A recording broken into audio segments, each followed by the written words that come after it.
Hello everyone, welcome to Stay at Home episode 5. First of all, sorry for the late upload. We are postponing the Q&A to next week's episode instead.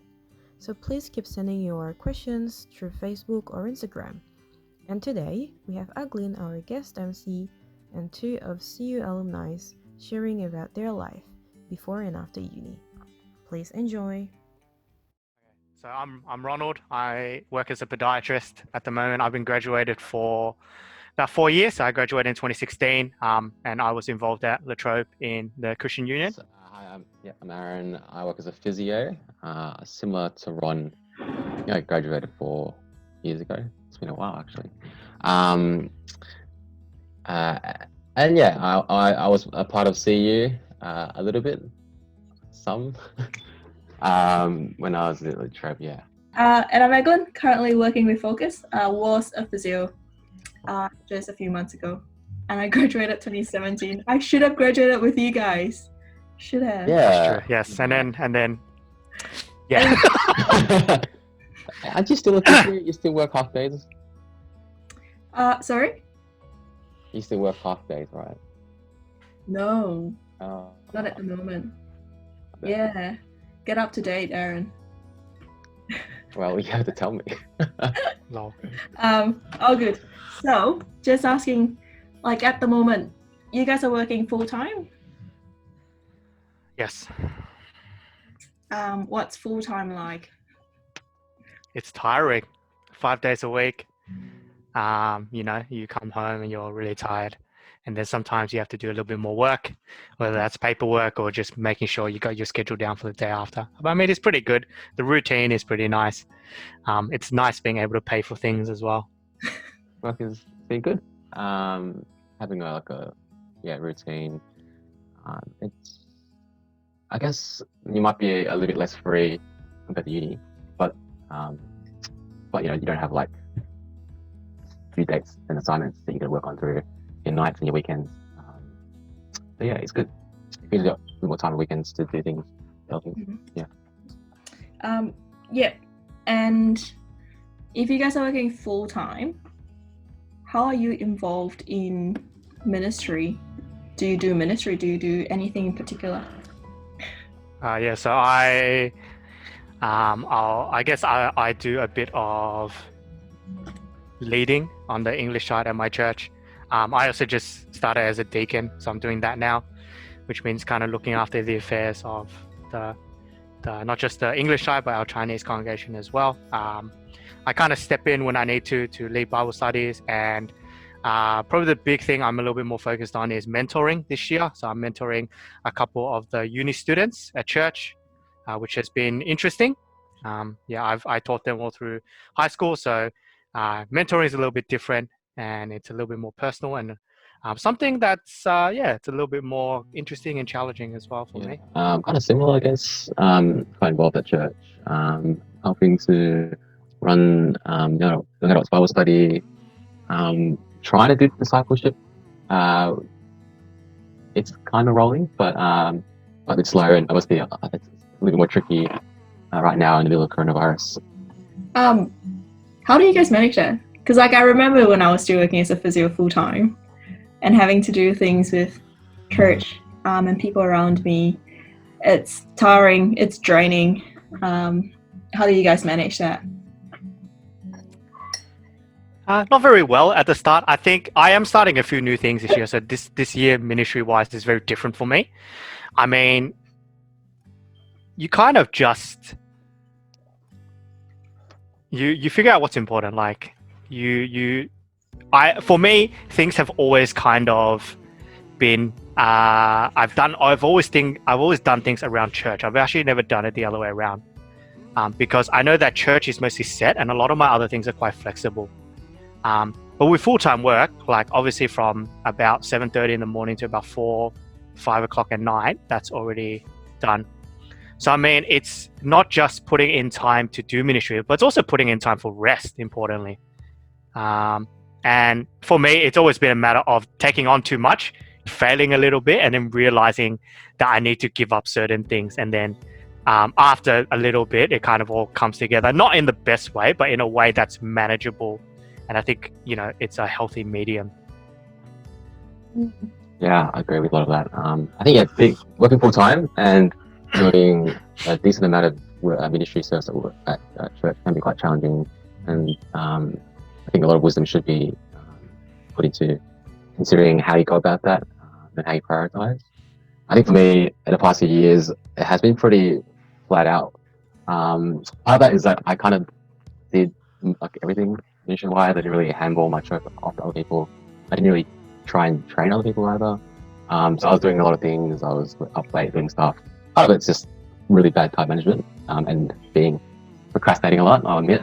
But I mean, for me, I don't really burn out. Well, also, like I don't really burn out, but it's just not sustainable, I guess, either way. So I think this year, similar, I've changed the way I approach ministry a little bit. I'm still involved, but looking ways to use ministry as an opportunity to train other people, to get other people involved. So I'm not doing all the work, I guess, at least in my ministries. So yeah, I mean, overall it can be hard, but I think some wisdom how you deal with it, how you serve, and similar. I think knowing your capacity to serve at church or other ministries, and learning to say no, realizing that the church will still run. God will still save people, even if you're not the one doing it. So you can say no. Of course, it takes wisdom in that area on a situation. And yeah, I can totally agree with Ronald. Definitely finding time to rest. I guess everyone has different capacities. Just finding what your level is and making sure you're resting well. Yeah. Yeah, and I think coming from a small church, I do get that because I try to take on quite a lot of things on my own, to do it by myself. But like Aaron said, it's super important to be passing on, the gospel and ministry work and how to do it. I think one of the reasons I used to do that was because I didn't have the same expectations of my high school kids or my uni kids that my peers had of me. So when you get to a certain point, you need to expect that they need to kind of take up and own their faith and actually do things. But the way you kind of facilitate that, the way you encourage that, depending on the person, is going to be quite different. But you do need to expect that if they call themselves Christians, they need to be held to I guess not a standard so much, but there are things that are expected of them, because they can't, live by the world and still claim to be children of God. Yeah. It sounds like you guys are you're really sure that you got to play your part in the community you're in. Has that always been that way though? Were you guys ever at a point in life where you weren't as involved at church as you are now? What sort of convinced you, or how did God bring you to where you're at? Yeah, I mean, I've always been involved in church in some capacity just because I go to quite a small church. So in a sense, I had to step up. Yeah. But when I think back to when I was kind of in high school and not doing as much, the things that kind of spurred me on were my teachers and my leaders who came up to me and said, Ronald, I think you should, go up the front and read the Bible for service today. I think you should pray. I think you should do this, Would you like to lead a small group? I can teach you how to do that. So it was people giving me the opportunities to do those things and actually take me through and show me how that looks like. Even if it was quite unfamiliar at the time, very scary, but it's exactly like starting a new job or starting uni. You've got no idea what's going on. You kind of just throw yourself in there and hope for the best, in a sense. And that's kind of what I did. And I had so many great people to kind of guide me through. But at the end of the day, you rely on God because you think to yourself, I'm only so limited by my abilities. And you pray and you know that God is the one who speaks and does things through you. And that's quite reaffirming because it means that the messages that are passed through you aren't based on your eloquency or on your skills or how much you know, but on the message itself. And I think that's what's the most important thing. I think for me, I guess it was kind of like a pipeline of sorts of, once you finish high school, there were kind of set structures of how people usually get involved in ministry and some sort of kind of training. At least back when I was just going into uni. And so that kind of, there was some kind of ways that we would get involved in serving and being trained, I guess, at my church. And there was a point where like our pastor moved on to another ministry, another state actually. And then some of us just stepped up to be more involved. And so I guess that was like an opportunity at the time to step up more and be more involved with running things, and things have just kind of continued on from there. So I guess that's how it was for me. But yeah, I definitely agree with Ronald how it's important to be involved in serving, and it's kind of like a part of faith is putting it into action, and a part of that action alongside building in character and compassion and love and being generous with your time. Well, other things, it's also about serving, being a part of the community at church, not just being a passive observer, being actively engaged. I think that's a natural outworking of genuine faith. Because Ron, you mentioned something about sort of where you were at high school and then where you're at now, the in-between uni period. Has there been any major changes in terms of how you view your involvement in ministry through the uni days? Did being part of CU made any changes, or have you guys ever just noticed or seen the changes in people through uni and ministry at uni? I mean, yeah, I think for me personally, before I came to CU, was heavily recommended I had a lot of people at church who went to CU and they all recommended it. It was quite a natural step for me to go. But up until that point, I hadn't met very many other Christians outside of my church. I think I had like 1 or 2 Christian friends from high school. But you get there, you meet so many different people from kind of different backgrounds who all share the same faith. And you're all kind of interested in different things. So as much as I thought I knew, I actually knew nothing. So I think the first 6 months to about a year of CU, I got destroyed. Like I had no idea what was going on. I thought I was this very like holy, like 18-year-old, which like no 18-year-old is holy, let's be honest. But it's like it was really humbling at that point to go through all that. And I think I learned to listen better, to be more patient. Part of that was kind of just a natural like maturation between going from high school to going to uni and actually being treated like an adult and not a child anymore. So you think you're mature now? Wow, rude. Yeah, compared to you. Thanks. Wow. What about you, Aaron? Yeah, uni, I see you. I mean, I didn't really get that engaged to CU, but I do remember me getting to first year uni. I had so much more time. First year health science was like basically no uni. And I was like, I realized that even though I was serving at church and I've been going to church for a long time, like those year 11, 12, those few years were highly unproductive as a Christian. It was just like, I don't know what I was doing. And I acknowledged that I needed to take it more seriously. And I guess CU was a really good opportunity for that. I had more time, so I'd get involved in CU. And for me, it was going to the camps and going to the Bible studies. It was a really great way to avenue to take my faith more seriously and not just treating it like a Sunday thing. Yeah, and it was great to meet other Christian uni students on those camps, and just really been challenged, I think, in my faith a lot more. So I was really it was really valuable, and there were also a lot of opportunities to serve as well at CU.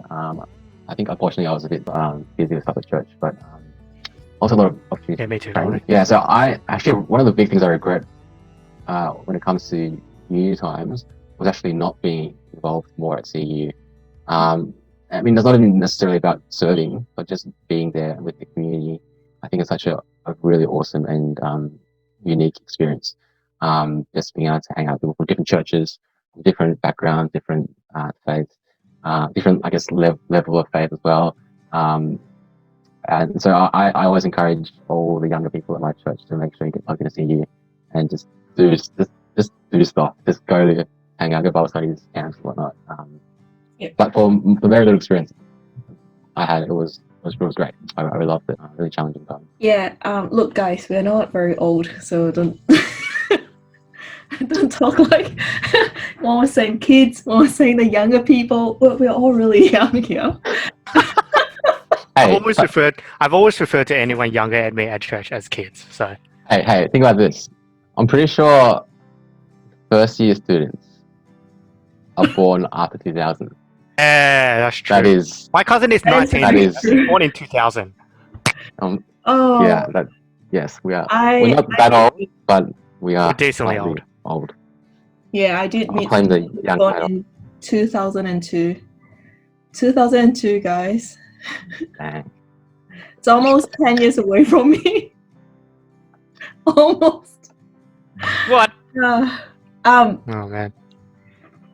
do you like I was joking about the maturity thing, but as a Christian, are you seeing yourself like, uni from high school to uni, there's a huge growth. Have you sort of reached a stage where you're holy?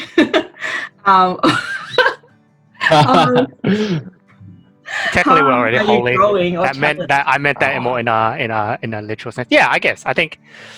Well, is it, no. Yeah, I am because I'm a Christian and I'm set apart. So I'm holy.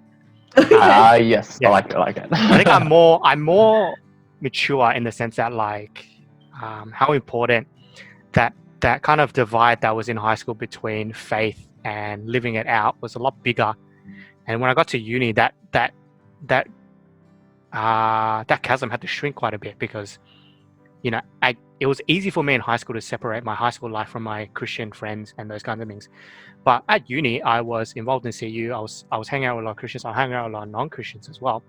And it was hard because I was pretty much the only Christian in my course and among like my group of friends that I kind of hang out with. And it wasn't hard in the sense that people would be like, persecuting me and saying that my beliefs are stupid. But to have those conversations I found them very difficult, and to kind of be different to what everyone else was doing was hard. And I look back on that, and I mean, I could definitely see myself mature. But I think the way you look at that is you need to talk to people who know you well. Because I look at my kids who are in uni now, and they've matured in the sense that they're just more open about how they do their faith. They're more willing to serve, because I think CU has allowed them to like flourish in the sense that like they realize how much they can actually do apart from what they thought they couldn't do. But now they're like, well, this seems interesting. Let's just give it a go.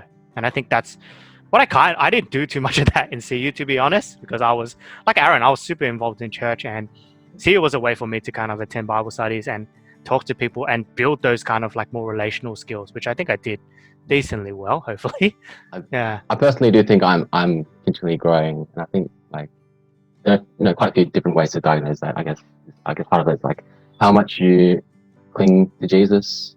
And I think the more you mature, the more you realize you're not as holy as you think you are.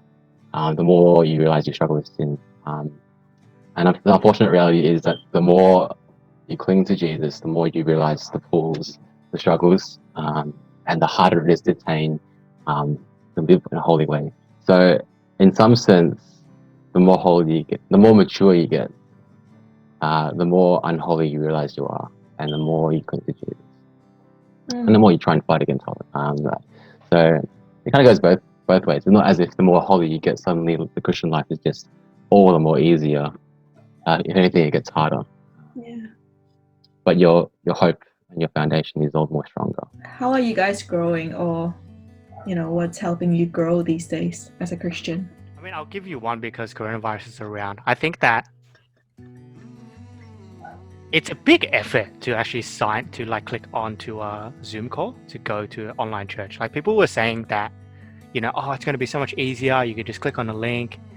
You can just, tune in at home, and it's going to be so cool. You can invite people. But what's been happening is, because the lines between work and rest and church and all those things are being blurred because you're just staying at home. You can't do that because you can't switch off.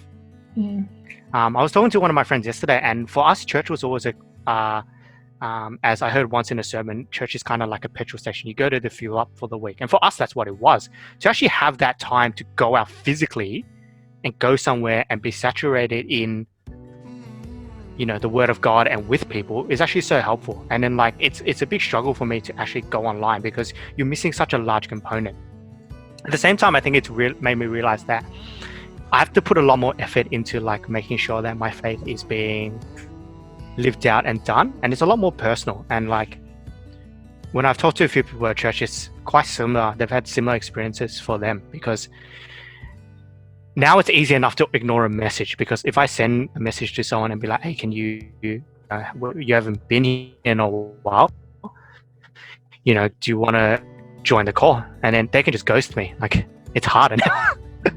Yeah, so I think I've grown in the sense that like I need to be a lot more diligent in like setting aside a time, like doing deliberate things to cut myself off from work and actually tuning into church, or even just like kind of that mind-numbing rest of just like watching Netflix between like that rest of actually listening and taking in the word of God. I think this time, and when we're at home and we're throwing out like all the normal routines of going to church on Sunday, it's thrown out, where it really does expose our faith and the kind of faith we have.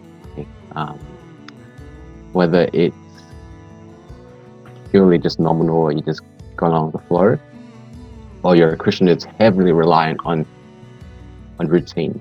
Both of those kind of, particularly the nominal, go with the flow kind of thing, your faith would probably be like possibly non-existent at this time. Or if you're a Christian who's highly reliant on routine, then you'd be struggling as well. And so in that sense, it exposes where you place your trust and your confidence, and how much value you find communing with God in the Word and in prayer. I guess now more than ever, it emphasizes the importance of accountability and of the church. I know that we all really miss being in the physical presence of brothers and sisters, and we all long for the day that we can come back together with our church, or with our CU, our Focus friends.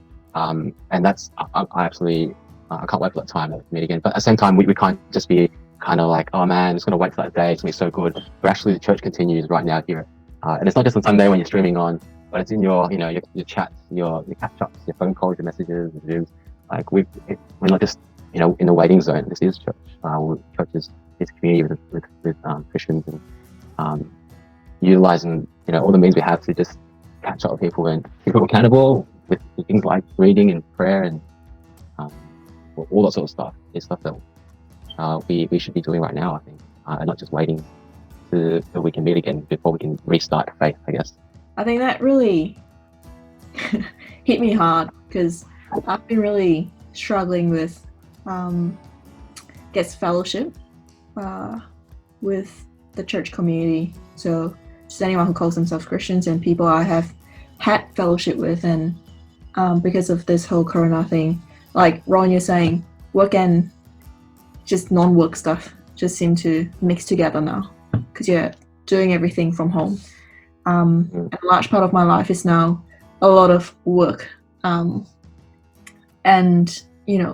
like unknowingly sacrificing all that time outside of work that I could have used with building on fellowship, because fellowship used to look a certain way, and I'm still, I guess, really used to that and how it looks like, how it should look like, and to transition that bit along with everything else. That's the main leg thing for me.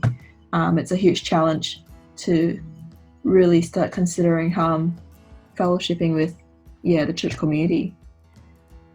Yeah, that's hard. Yeah, and it's so different because like I'm sure like you two know me pretty well. I'm a very like, let's catch up in person, let's go eat, let's like have a conversation and do that. I know for a fact that Aglin is always like, we'll have like 10 minutes of like very, very like nonsense conversation, and then like all of a sudden we'll dive into like the deepest thing in the world. And like that's not always a bad thing, but like doing it online is just not the same. Like one of the things someone said to me is like, we miss the incidentals of life, like going to work and like catching up over the water cooler, or catching up over morning coffee, or like going on the train and bumping into someone and just having a conversation, because it's basically impossible to do that at the moment, because all our meetings or our kind of conversations need to be intentional. You need to message people, ask them how they're going, and not just bump into these things. And yeah, it's super hard. I mean, I think more to the other point, like more in a general sense, I think CU just helped me to actually realize how important building those peer relationships are. So for instance, like Aaron or like some of the other boys that not necessarily I graduated with, but in the same kind of stage of life, once I got to work, I had to apply all those kind of like things in CU because I couldn't see them all. I had to be intentional about the things I do. I actually asked them how they're going and like catch up and debrief, and it was super helpful, super helpful. I think you're so flexible in uni. It's so easy to do these things like, oh, we're free at the same time. Oh, let's just go get coffee. But you need to be so much more intentional once you get to work. And CU helped me to do that because it's like, well, if I don't catch up with these people and I want to keep building each other up, I want to keep up with what's on in their lives, I've actually got to take a step and be like, hey, how's it going? What's going on? Do you want coffee? Do you want lunch? How can I be praying for you?